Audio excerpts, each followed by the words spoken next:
Then there was the time Oz was chatting to a pensioner on a train outside Halifax. The man told him, "When I was working at Mill, I thought, wine's not for the likes of us. Now I've retired, me and the wife have a bottle of wine every weekend. We enjoy a nice Chardonnay. It's fruity." Back then, Oz and Jilly were everywhere.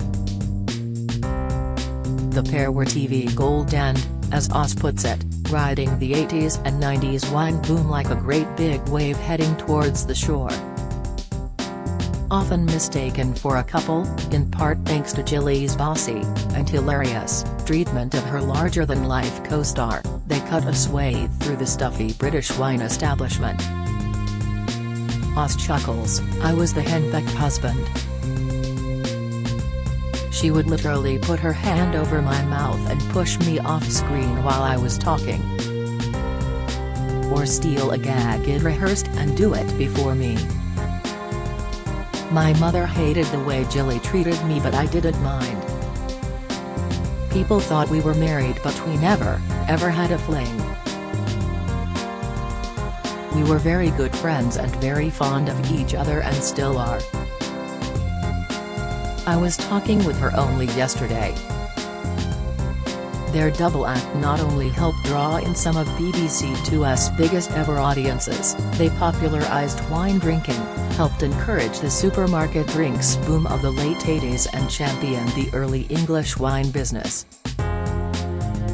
Now 72, Oz, who lives in West London, retains an incredible, vigorous and passionate enthusiasm for his chosen subject.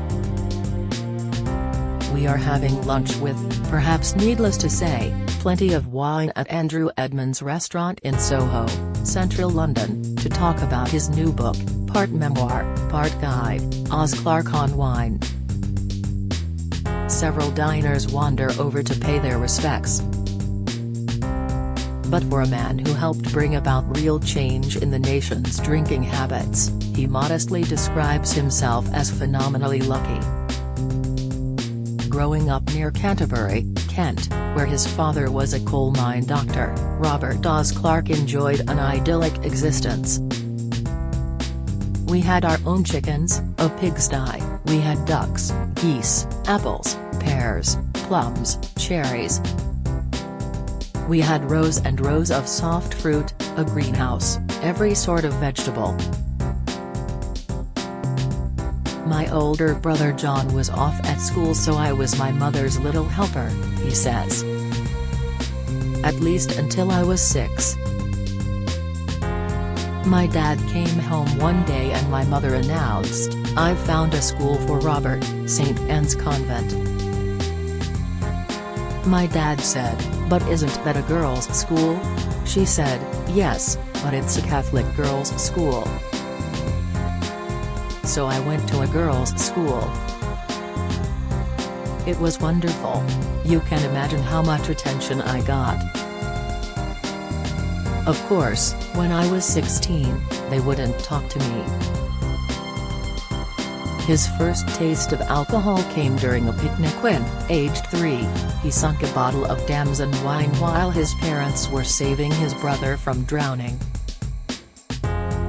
He was held upside down and whacked until it came back up. Later, at his sister Janet's christening, he finished off the sherry, prompting another whacking and a sore head. After that, he stopped drinking until he was 18.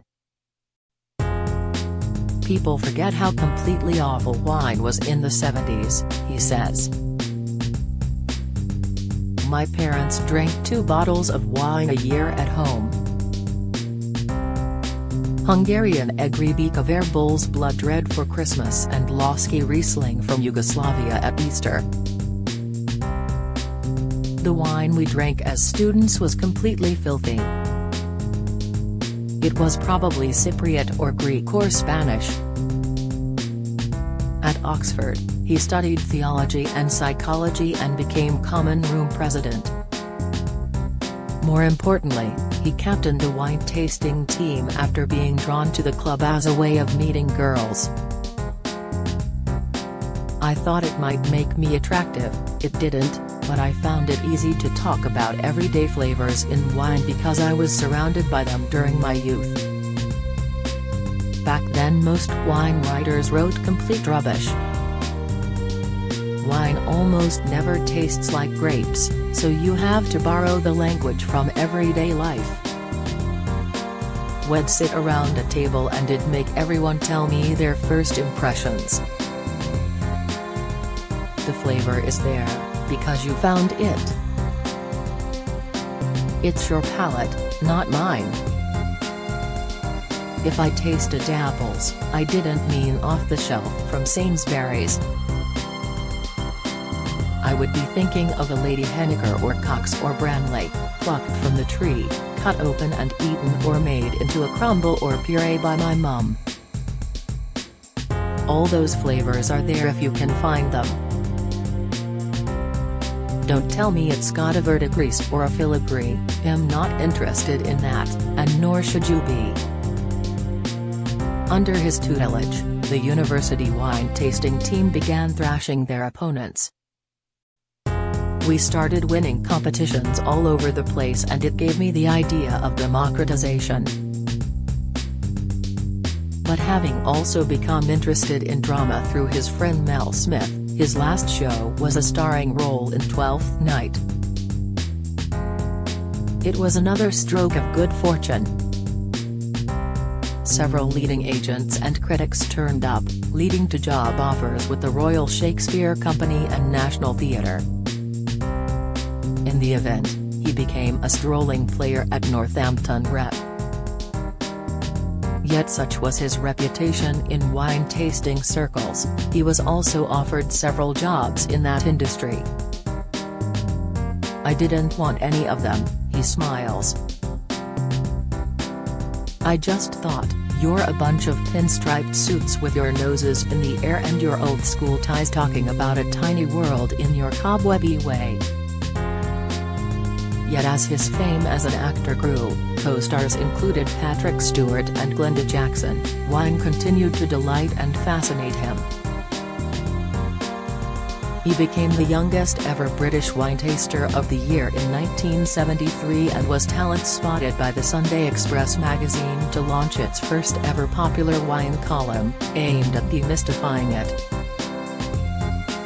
It was a watershed moment. He was embarrassed when they gave me more money than I was earned in playing Sweeney Todd in the West End, and remains grateful to Ron Hall and Charles Winter, the two veteran editors who taught him to write.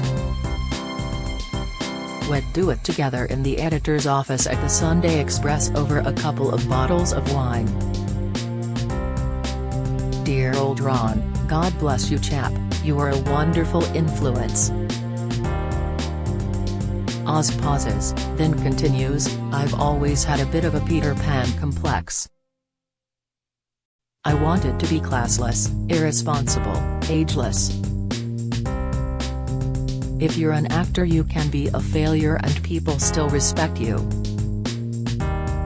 You can't be an actuary and a failure. With the wine, it's the same. You say to yourself, I'm frightened of aging, I'm frightened of being thrown aside by society.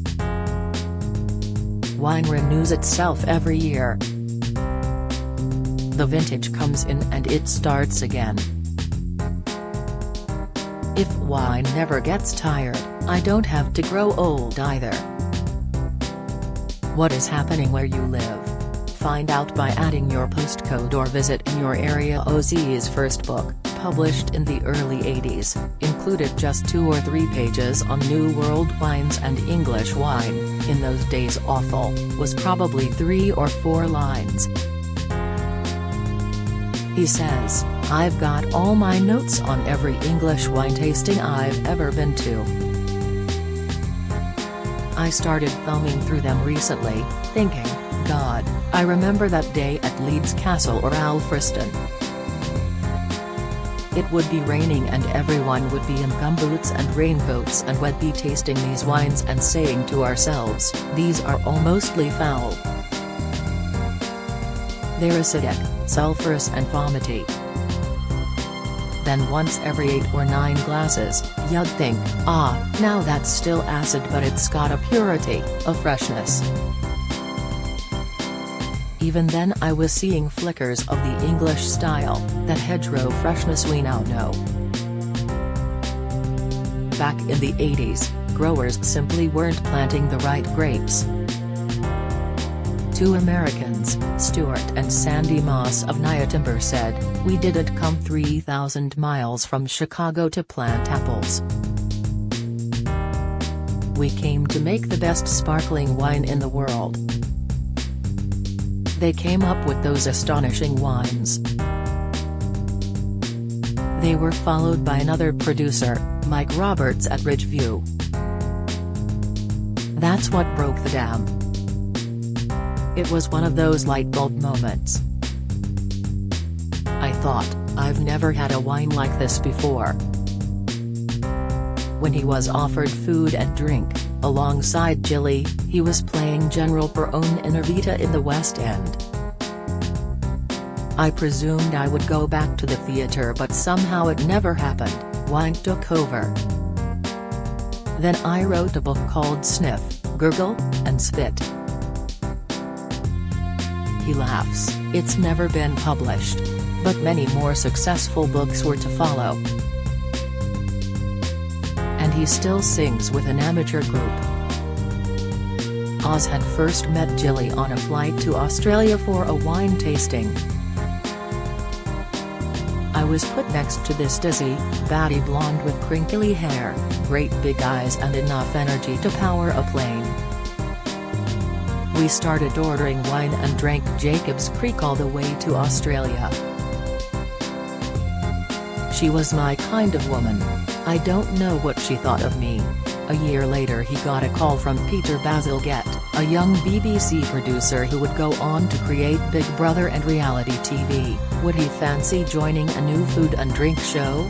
Baz was a very important person in my life. You've got to have them, people who believe in you. He said, TV is about telling a story and having a relationship. We normally have one or the other, but you've got both. Jilly had an extra determination the show needed. I was standing there thinking, I can't believe this, on telly, hello mum. Aided by the rise of Australian and New Zealand wines, then those from Chile and Argentina, they talked about the subject in a revolutionary way. Jilly used bonkers language, nappies, hamsters' cages, hot tarmac, grease spots. People lapped it up. No one had ever tasted anything like Australian Shiraz or Chardonnay before.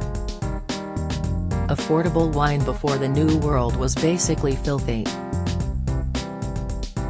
Then the supermarkets realized they were missing a trick. People would buy their Sunday roast but not their wine, and I'm sure M&S and Sainsbury's thought, hang on, why are they going down the road to buy their bottle of wine? Today Oz sees the British drinks industry as best in the world and believes, post-Brexit, it will play a huge role. Brexit has kicked a lot of people in the A. Now we've got to get on with it. I didn't want it, but it's fundamental we stop moaning. For the brewing industry, the cider makers, the cheese makers and obviously the wine makers, this is our chance to wave our flag. He is concerned about tribalism in politics and on social media, and understands the woke world but doesn't agree with all of it. Friendly disagreement is one of the most fundamental pleasures of life, he says. As for his own career, it's to be regretted we haven't, so far, seen Oz and Jilly reunited and heading round the vineyards of the southeast in a camper van celebrating English fizz. TV commissioning tastes have changed, he says. but Roz remains happy to be tasting, talking and writing about wine as much as ever. "We definitely set out to give people a bit more pleasure in their lives, that sense that wine is not something to be frightened of," he adds. "You only need to know about 12 words, 6 countries and 6 great varieties, and you know more than our parents, New Zealand, Australia, Chile, Argentina, France and Italy, Sauvignon, Cabernet, Pinot, Shiraz, Merlot and Chardonnay. Merlot is soft, Cabernet is tougher, which do I like? Pinot Noir is always light." You don't have to read a wine book, just don't tell his publisher.